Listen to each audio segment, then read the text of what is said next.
You're listening to Joy Coaching America with the Joy Coach, Karen Lynn Grant, spreading upbeat, uplifting, informative messages of hope and happiness from sea to shining sea, from our home in the beautiful Rocky Mountains.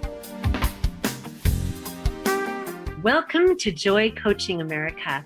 This is Karen Lynn Grant, and I am here with the beautiful Kenyon Robson, who, Kenyon, I've gotten to interview you several times, and during those other interviews, I wanted to hear all about your childhood and then the beautiful story of your youth and the overcoming and everything that you went through. And I would like our listeners to know that you can go back and go to KarenLynnGrant.podcast.com and you can do a search for Kenyon Robson, and all three of her previous episodes will come up, because to hear the story in succession is going to be very powerful for our listeners.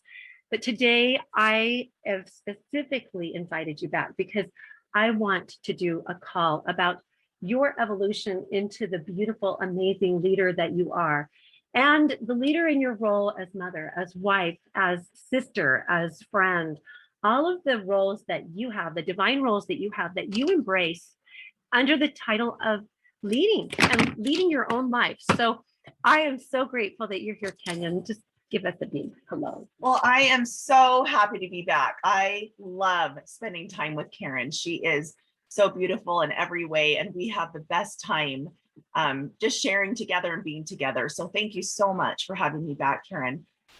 Yes, it has been quite a journey. You know, one of my favorite things to do is look back and see the Lord's thin threads of how he's preparing you for what you don't know is in store for you.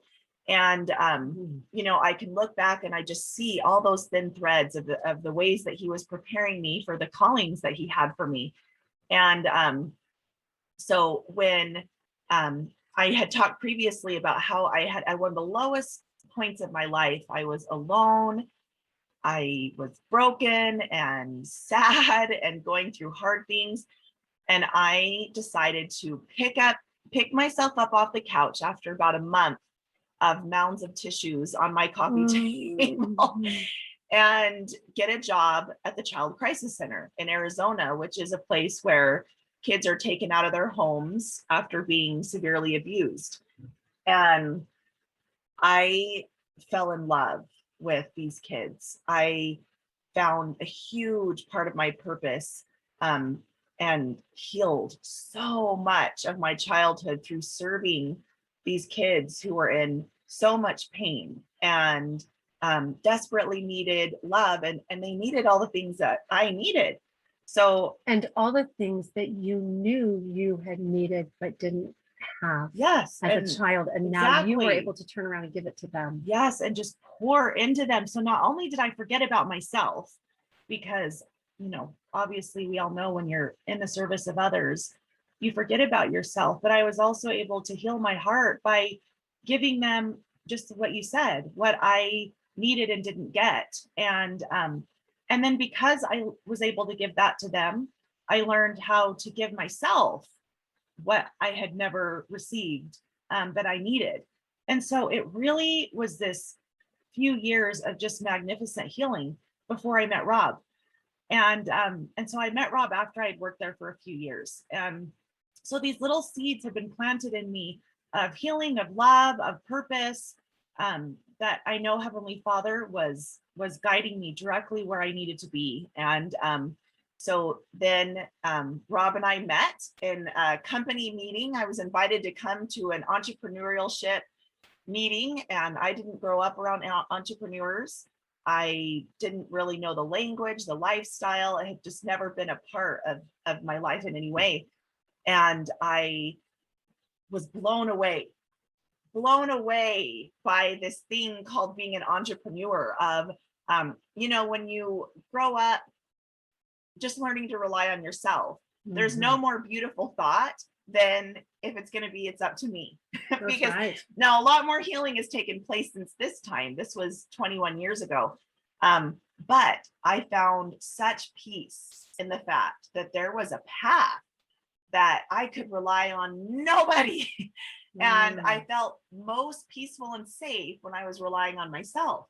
And so going back to the And you mentality, learned that as a little girl, that you had to rely on you, and that developed absolutely, such inner strength at such a young age. absolutely. And so there were good things about that and things I still needed to heal along the way, because it's not healthy to never choose to rely on anybody. But at this point where I was then, I loved the thought of being on my own and just and knowing that I could have a path, that I could make it happen. And So you love the entrepreneurial the idea. entrepreneurial idea is what I absolutely loved. And so I didn't know if I was capable. I didn't know if I had what it takes, but I was hopeful. And hope was something at this point, 21 years ago, that I grabbed onto with both hands. I needed hope, and this path of entrepreneurship gave me hope that I could make something happen big in my life and create this beautiful life that I wanted to create. And so so I was excited, skeptical, and actually Rob, my husband now of almost 20 years, he was presenting on stage, and anyone that knows Rob knows that he is charming and funny and smiles a lot and is a fast talker and a big talker. Now, again, this was 20 years ago. He has evolved a ton.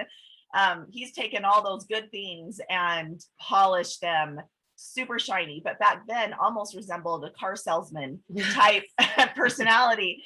And so I wanted to get to the bottom of that and get to know him and find out what was behind the happiness that I had never seen any other man in my life. Did you meet him that night? Oh, he was right down following up right after the meeting and said, "So what'd you think?" And what, and I said, yeah, I like it. I like the idea of entrepreneurship. I'd love to learn more about that. And he said he scheduled a meeting from a meeting and followed up with me a couple days later. And he actually got me started on my journey. And those first months of dating, when you're up talking for hours, and he'd come over in his gym tank top, and we would just talk about business and life. And I remember saying to him, I don't think we'd get along. I think we would butt heads a lot, and he'd say, "What? Why would you think that?" I'd say, because both of us have really strong personalities, and I just don't think we'd get along. Very opinionated, both of us, both of our own ideas, both of us very independent spirits. And so we're going to wrap up this first part, but that is what led into a journey of two very strong personalities with a passion for entrepreneurship, a passion for helping people own their life and become free to create the life and decide what their life was going to look like, instead of having, whatever job they had determined exactly what their life was going to look like. These two young whippersnappers with strong personalities and baggage and all kinds of stuff decided to embark on this journey of teaching other people how to be entrepreneurs. And it has been the best ride of my life. Bumpy, crazy. We did butt heads a lot. Those first 5 years, learning how to be a partner, learning how to be independent, but also interdependent. Right. Feeling vulnerable and safe enough to learn to rely on another human and learn how to combine a life with little trust that I had built up in my life until that point. So there was a lot for those two strong whippersnappers to learn, but we were committed. And luckily he had parents that had been wonderful examples of marriage and loyalty, because for me in those first 5 years, my go-to was, I was fine before you, I'll be fine after you. Don't let the door hit you on the way out. Anytime I was afraid. Mm-hmm. And back then I didn't know I was afraid. I thought I was really tough. And I thought I was just super tough and independent. But the truth is I was just deathly afraid of abandonment, of rejection. And so that was my go-to. And he'd say, "Oh, brother, here we go. Where are we going? Wherever you go, I'm going. So where are we going today?" And I, rolled my eyes, and he understood loyalty. And because of that, that continued to heal my heart and expand my trust. And so it's been a beautiful, crazy, crazy journey of partnership and entrepreneurship. I totally appreciate you sharing that with us, Kenyon. I think after you've been hurt, whether it's in childhood or a previous relationship, it is so hard to open your heart and trust again. And there is some rough edges to be refined and polished, and Rob has such a gift of that. And I was talking to a friend this morning, we were talking about our husbands because both of us have been married previously. And I said, I've noticed something in your husband that is in my husband, and that is this gentle nature that is just calm and has totally taken away that hands over the heart. You're not going to get near me. No one's going to tamper with this heart again. Yes. And I think that you and Rob have such a beautiful marriage that is something that we all look up to, we all appreciate. And I'm so excited to continue this journey in the next segment with you. Today, we are Joy Coaching America, and we're talking to Kenyon Robson about her journey with her husband, Rob Robson, unraveling and unfolding and blossoming the role of a leader in the 21st century, a lady in leadership, Kenyon Robson.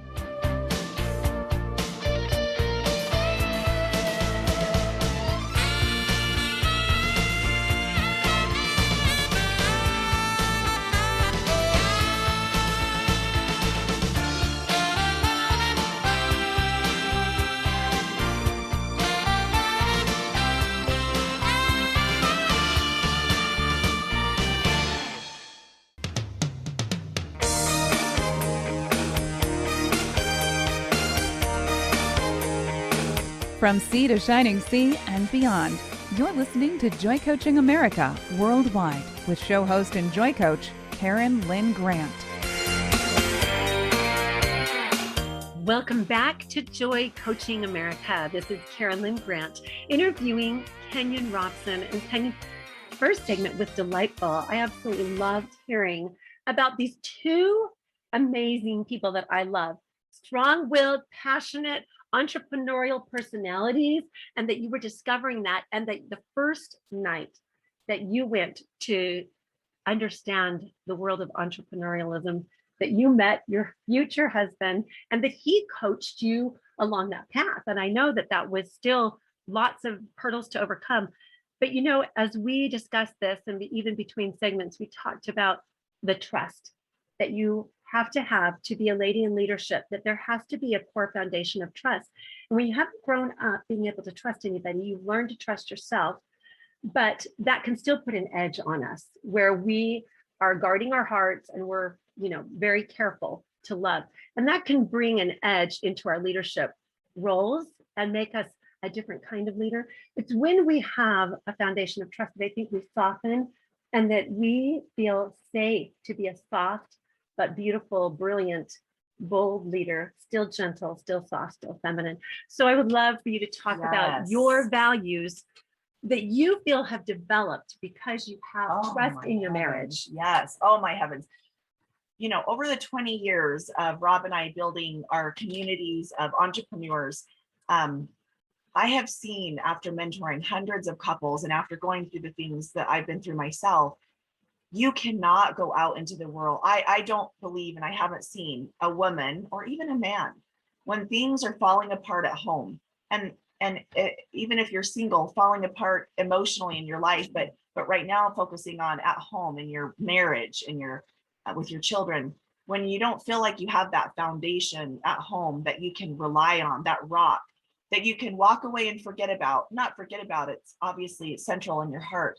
But you can't go out and become and maximize all that you are when you are hurting inside from a home that's in turmoil.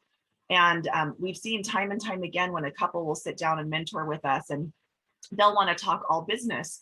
How do we get to where we want to go? What's the next steps we need to take? And when we know that there's turmoil at home, sometimes they don't understand in the beginning how we go back to let's fix that.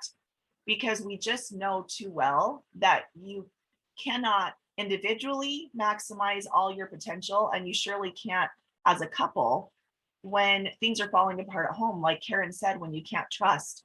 I have been there. The first 5 years of our marriage was very difficult as we were both healing from baggage, and just learning how to run a life together is not easy. And I wasn't myself. I was sad. I wasn't trusting. I felt insecure. When you heal all those things at home, now, do you need to stop your journey of progression in your business completely to heal things at home? I don't believe that. I believe that you can continue to grow your businesses and your purposes and passions. But I do think it needs to be the number one priority to heal your home, whatever that takes, because you are a different person when you're able to have that super solid foundation of peace. The peace that I feel. Rob can go out. Now, am I naive? No, we're all humans. I don't consider myself naive, but he can go out into the world with my full trust, and vice versa, that we are cheering each other on with happy, positive, joyful feelings for what each other is pursuing and accomplishing, because we have that peace. And that peace is the best word I can think of. It really is. It's a total stability and a peace. And the picture that comes to my mind as you're talking about this is a wheel with a hub, like a big car wheel. But if the hub is broken, that's your marriage. If the hub is broken, the spokes, I don't know if they're called spokes, but those spokes will not stay in. They will keep rattling around and fall out. And then all those other aspects of your life never feel whole. 100%. Because your hubsband Yeah, is not working. You're onto something here. And I remember telling, in a former marriage that I was in, I remember saying, I know you have these big humanitarian dreams, and I admire that. But if you can't heal one, if you can't work on a relationship with one, how do you think you can go bless the many? We have to get it right with one. Yes. And then we can go add on to our stewardships, more and more relationships. Yes. But if the one major stewardship in your life is not taken care of, or is hurting, or is broken, or is feeling insecure, nothing else is right. If you want to change the world, go home and love your family. So reach out for help. One problem we have is that we live in this picture perfect social media society where everybody's posting in love pictures and perfection, and there are hashtags of relationship goals, and you guys are perfect. And we're so scared to look imperfect. We're so scared to be vulnerable. But my goal is to be happy and successful, not to look happy and successful. And so how do I do that? I reach out for help, and it is okay. There is so much courage and strength in reaching out for help, reaching out for a counselor, whatever it is for you, and whatever you need to do to get your home feeling peaceful at your home and peaceful in your heart, so that you can go out and use all of your capabilities and potential to then go out and affect the world with your passions. I've seen many people choose escape routes to avoid having to heal what's at home.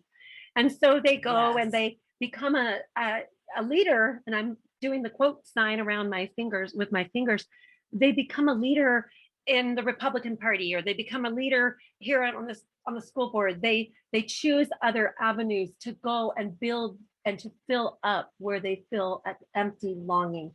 And so I love, and I've watched Rob, and I watch how he is a very handsome man, and how people could become attracted to him. And you are gorgeous, and people will be attracted to you. And yet that air of professionalism, and I think that's all part of trust, is that when you are out in the world, my father used to always say, men and women cannot become best friends, because by and by, one of them will always become more attracted in another way to another person. And I think that this is really important, because there are boundaries that we need to keep as leaders, so that we're setting a really good, solid example for those people that are following us, that we are showing that we honor other people's marriages, whether we're single and that man is willing to help us and he's married, and that we really honor etiquette in our relationships with other people. That builds security, that builds Yes, safety, that builds absolutely. trust, and that builds a great foundation for leadership. Yes, absolutely. Yes, I'm so glad you brought that up because I believe so much in boundaries. We say, there's certain people, you think of a Manasseh Fotu, he just has a vibe. And I know I believe Rob does too. And Rob is so kind. Rob is a great friend to so many, and that's something I love about him. But when you're around him, you feel that I'm married vibe. And when you're around people, you either feel that or you don't. And we either exude that or we don't. And then we have to ask ourselves, why are we not exuding that? Mhm. Because there must be some little part of us that doesn't want that vibe there. And anyway, when you're building communities and entrepreneurs and you're dealing with men and women, boundaries is so important. Just being respectful to other people's marriages. You're not there to impress. You're there to, what is it? There's a word that's on the tip of my tongue. Not trying to impress, but trying to, I can't think of the word. Shoot. Well, I'll fill a word in. Okay. You're not there to impress, you're there to progress. Yes. And you are there to make a better version of yourself. And that includes having professional boundaries. Yes. And I want to just share really quickly an experience that I had where I was in a entrepreneurial company and I was a very huggy person. So I would hug everybody and I would hug the men, I would hug the women. And then one day I came home and I felt a very strong impression. Karen, you're too huggy and you need to be more aware of other people's feelings because you don't know that couple didn't have a fight or an argument before you went to that meeting and you're off hugging her husband and look at that look on her face. Did you sense something? And I think that this is so important. We weren't planning on talking about this, but I think as we are ladies in leadership, we're out in the world and we're looking our best and we're doing our best to be our best. And that is attractive to other people. Yes. And we need to be careful how we come across so that we are exuding that energy of I am happy, I am whole and complete. Whether I'm single or I'm married, I am happy, whole, and complete. And I am sending out that energy. Yes, I love that. We're Joy Coaching America, and we'll be right back.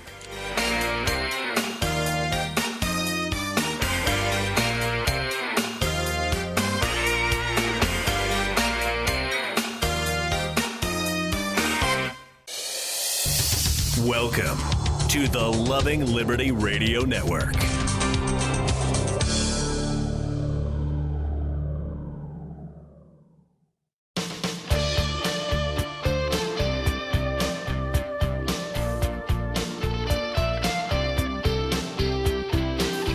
Welcome back to Joy Coaching America, raising the world's vibration to love, joy, and peace, one happy listener at a time.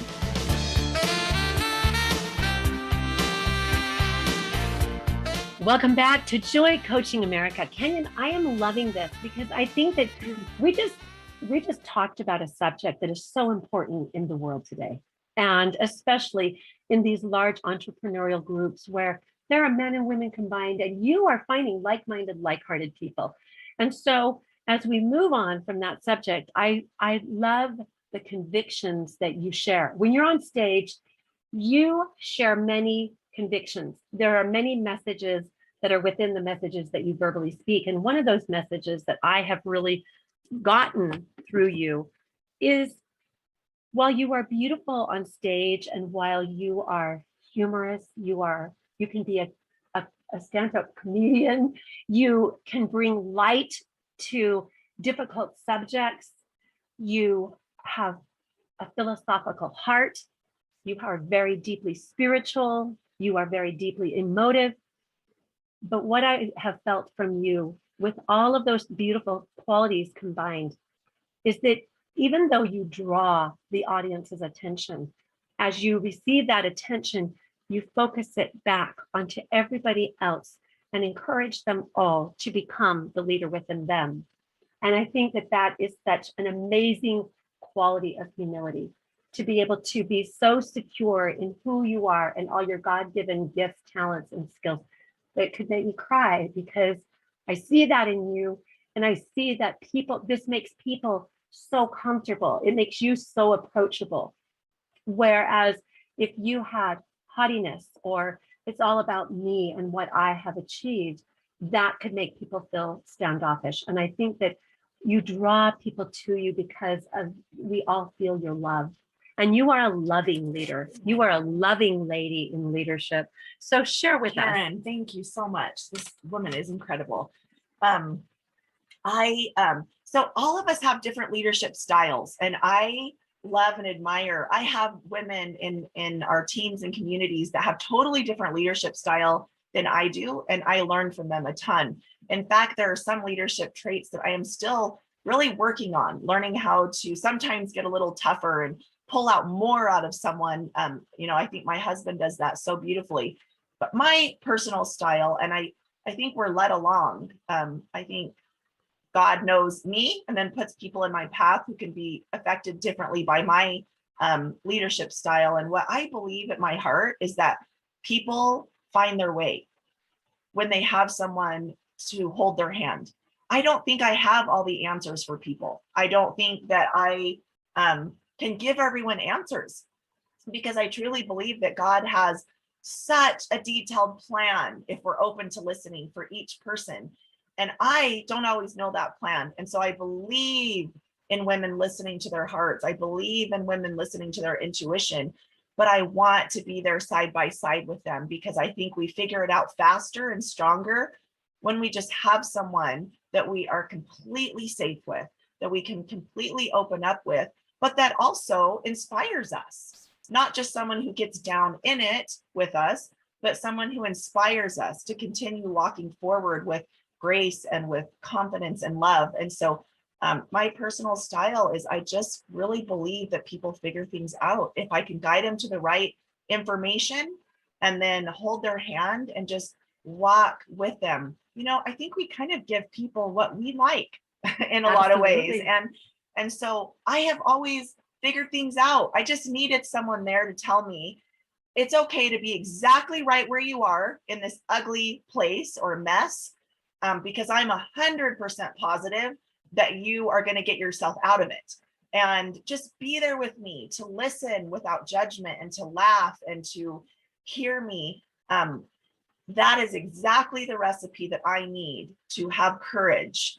There were times in the trenches of motherhood where I was trying to figure things out. And, I lost my mom when I was 4. And so I didn't always know the answers.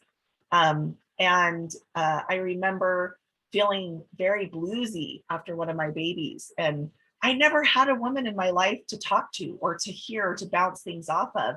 So I didn't know I was feeling blue. I didn't know about postpartum depression. I didn't know about any of that. And I just had a friend that I admired.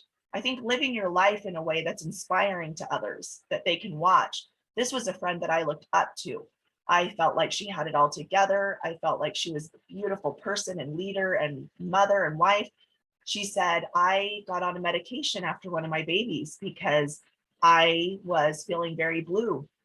And I just remember getting off the phone and thinking, oh, it's okay. Beautiful, confident, strong, talented, accomplished women go through this. Mm-hmm. And it was exactly that gave me the courage to reach out for some help after that baby. And I think I just wanted to be that person, someone who's striving for more, requiring more of myself, doing the absolute maximum best that I can, and be absolutely willing to walk hand in hand with a person who's figuring it out, knowing that they can, and I think that hopefully my prayer is that they feel that from me and that they'll have the courage to keep walking and figuring it out and grow themselves and become better. And I think that's the difference between coaching and counseling. A counselor, you can sit across from a counselor and they don't share anything that you can relate with. It's just out of the textbook. Whereas a coach can say, you know what, I experienced those feelings. I went through that. And when as soon as you feel like somebody relates with you or that you can relate with them, it's like the shoehorn out of the ditch that you were in. It's like somebody comes and puts that chain on the end of your bumper and pulls you out of that that ditch. And I think that what I see in you, and I just want to share this because I totally love edifying you, Kenyon, is that what I hear, and as I listen to this whole program, sitting here with you, I hear godly confidence, and it's not confidence of the world. There could be very much some of that, but it's godly confidence, and it's confidence enough to share the parts of your journey that are applicable in a situation when you feel impressed and inspired to share with a woman, I was there, I experienced that, and I can be there for you while you were experiencing that. And I think that that is the difference between counseling and coaching. I think that you become so relatable and so approachable and irresistible that then people just, they want to follow you. It's not a big choice. It's just a natural gravitation to light. So I just appreciate that. I appreciate everything that you've shared thus far. And I just want to encourage everybody to strengthen those relationships that you have as your platform, whether it is your platform with God. If you are a single woman striving to be the very best version of yourself, and there's a beautiful scripture in Isaiah that says, the Lord thy maker is thy husband. And there is always someone that you can turn to. You can always turn to the Lord and talk to him about these things and develop a strong foundation with him. That hub can be so strong that you can still, even without a mortal man by your side, become a very strong, courageous, beautiful, brave woman.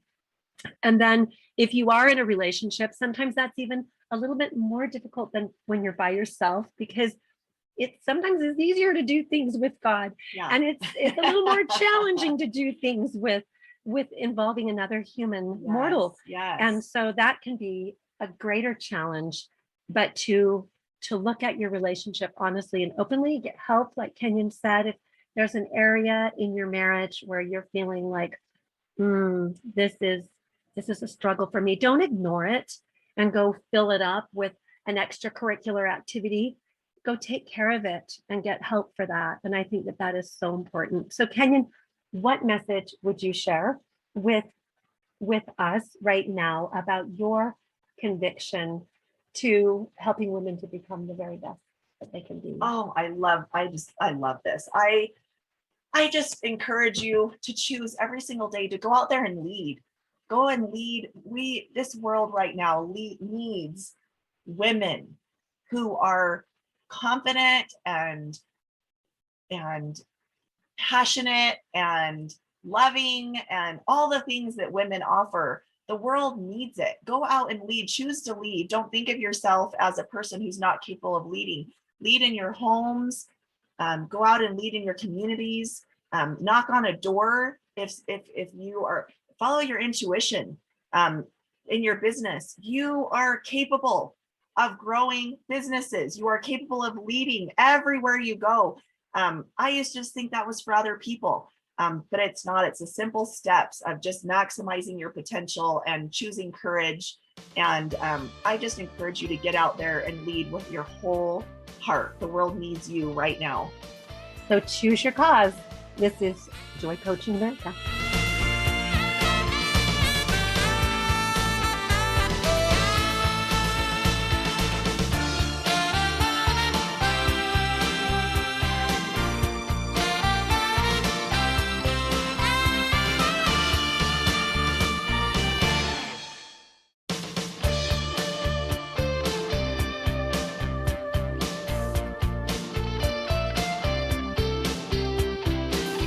Welcome back to Joy Coaching America, raising the world's vibration to love, joy, and peace, one happy listener at a time. Welcome back to Joy Coaching America. This is Karen Lynn Grant, and we are interviewing today Kenyon Robson. And, you know, as I've been listening to you, Kenyon, I have just been like, it's just filling my soul. And I am just feeling full and happy. And like, that is just delicious information. It's just making my spirit so happy. And as we continue this program and wind it up, I really want to talk to you, Kenyon, about communities, because, you know, no man is an island, no man stands alone. And how can we find a like-minded community that has values and that's all people in the community inspiring each other, leading each other, edifying each other to become the very best version of ourselves. I would love for you to tell about the Life platform. I would love for you to share with our listeners how you and Rob have used this platform, the audios, the $52,000 worth of audios and entrepreneurial educational materials that can help us all in our 24/7 hours a day, that we can listen and grow and become even better. Yes. So like I told you, when I first came to this meeting learning about entrepreneurship, I had never learned to, we call it RLA, read, listen, and associate every single day. I had never thought about that or been around people who thought that was important. And I'm 50-50 introvert extrovert. And so being around communities of people that were strangers to me in the beginning felt very emotionally exhausting. And it is the last thing I wanted at that point in my life, that I thought I didn't need it. I didn't want it. It was emotionally exhausting.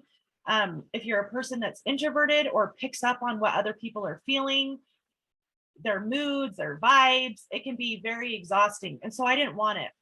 I had no idea 20 years later that I would say the number one thing that has had the greatest impact on the growth that I have seen in myself in the last 20 years has been association. We think that's so important when we have teenagers. We tell our teenagers who they associate with is everything. I have a 17-year-old son right now who, hangs around some people that my husband and I, they're good people, but they're not going to help our son to grow in the positive direction that we would like to see him. And we find ourselves talking to our kids about that, but all of a sudden it feels like we don't remember that that's important when we're adults. It's everything for our kids and teenagers, but all of a sudden when we become adults, it's not a big deal who we associate with. We associate with the news, negativity, grouchy in-laws, people who don't believe that we can accomplish the things that we can accomplish, but nothing changed. We still, just as important as it was when we were kids or teenagers, who we associate with is who we are or who we will become. And it doesn't matter how old we get, that never ever changes. I cannot believe the impact that associating with a group of people who are not victims, I grew up around very victim-minded people, to be surrounded by people who have hope mentality, who believe in miracles, who want hope in their life. They don't want to just sit and get the adrenaline of listening to all the breaking news. They want to grow themselves, reach their potentials, reach their purposes. I cannot tell you the impact of 20 years of how that has helped me grow and evolve into a better person. It is unbelievable the impact that who you associate with as a grown adult impacts the way that you think. What goes into your brain is who we are, whether we're 15 or whether we're 45. That's just the fact. It's the bottom line. And so who is your community? Who are you associating with? I can guarantee you the top 5 people that you associate with, you can look into your own life and see that your marriage is probably similar, your income is probably similar. If I remember signing up for a marathon years ago, and I wanted to run with the fastest girl in our ward. The 95% of the world feels best when they're hanging around someone who's just slightly behind them a little bit, whether that's in weight, whether that's in income. People in general feel a little bit better when they're a little bit ahead of who they're associating with. But if we can flip that and start to love to hang around someone who's a little bit further ahead, not better or worse, in God's eyes, our worth doesn't change, but we all have areas where we're ahead or behind another person at that particular time. And I remember wanting to run with this marathon runner in our neighborhood, and I didn't want to slow her down. So I trained until I felt like, okay, she's still definitely much faster than me, but I can at least run with her and hopefully not slow her down. And those first few times, I thought my lungs were going to explode. I thought I was going to die because she was better than I was and she was faster than I was. And by the end of our training together, she was still faster than I was. But because I chose to train with her over a 6-month period, I was way faster than I had started out before I started training with her. So that's the way I look at areas of my life. I want to be with the least of these to lift others up, but I also want to associate with people who I consider to be further down the road in me so that I can improve and grow. I love that. And I think that takes such a twist of saying, I want to choose friends that have an expertise that I have not yet developed. Yeah. And then I will let that person be my example in their area of expertise, Yeah. rather than avoiding people that are better than you in Right. something, so that you can. That's what we naturally do. As a dancer, I wanted to practice my right leap over and over and over because that was a side I was good at. And I never wanted to practice my left. But I learned that that's what I needed to practice the most was my left so I could improve. That's how I was with piano. I always wanted to practice my right, Right. not my left. Yes. Yes. So focus on your community. So it's so important that we start realizing what we're putting into our brain, what we're surrounding ourselves with, and protect our minds of all. There is so much out in the world, so much negativity. I can't tell you how many times I have felt down and thought that I wasn't in the mood, quote, mood to go be around my amazing community of entrepreneurs and like-minded people. And there's never been one time that I regretted going to be around them because I'm different after every single time. We're bombarded by negativity and breaking news and so many things. And it is so important. Start being mindful as one of the most important steps in growing your path, whether you're an entrepreneur, your businesses, and start focusing on protecting your mind and start focusing on the communities that you surround yourself, the information that you surround yourself with. And then also start being mindful of not being the victim or reactor to your environment, but setting the thermostat. You know, I was queen of, Rob jokes. He asked a lady in the grocery store the other day how she was doing. And she said, I don't know yet. I just got here. And so many of us, you know, and she was so cute and so funny, but so many of us really do have the mentality of we'll see what life does to us today. And then we'll know how we feel. Instead of kind of setting the temperature ourselves and remembering that everywhere we go, we can lift someone's energy with positivity, with a hopeful, positive attitude, and focusing on both of those things. One, who are we surrounding ourselves with and what information are we letting into our brains? And two, how are we setting that tone? Are we reacting to the temperature around us or are we setting the temperature around us? And those are two things on a daily basis that I really, really focus on in my home and in my business. I love that. I love that. Two scriptures come to my mind with what you are sharing with us right now. And one is be of good cheer, for I've overcome the world, meaning that it's not, you don't wait to see what the world is doing before you decide if you're going to be of good cheer or not. The other one is rejoice amidst adversity. And the Lord right now is giving me an opportunity to practice not feeling like my faith is being tried in a certain area, but my response is being tried. What am I going to do? How am I going to respond to the situation that I have in my life right now with my husband's health? How am I going to respond to that situation? Am I going to learn to rejoice amidst adversity? Am I going to learn to be of good cheer in this new experience that I'm going through that I'm not familiar with and I've never been through it before, knowing that the Lord already overcame that experience before I have to, and that I can turn to him for directions, coaching, and instruction. Such an inspiring example to that, Karen. I have been so inspired to watch you. It's the desire to choose. There's still going to be the deep pain and there's still going to be the journey that you go through. But if one has a desire to get there, and that's what I see in you, is I see those moments of hurt and pain, but I see such a tenacity of desire to want the joy, that the Lord has to offer. And that is so inspiring for those around you. I thank you for that, Kenyon. And I think that leaders are resilient. We've got to learn to be resilient because life is always throwing us curveballs. And if we're going to get, it's more learning how to play dodgeball than get smacked in the belly every time a curveball comes in.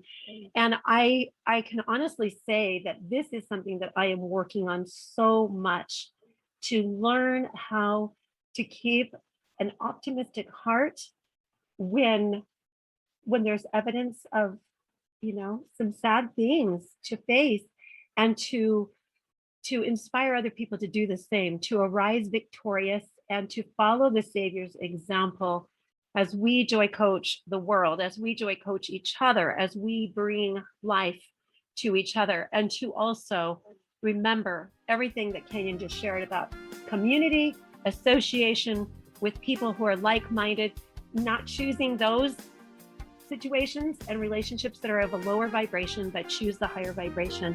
Thank you. We are Joy Coaching America. This is Karen Lynn Grant. Thank you, Kenyon. Thank you so much.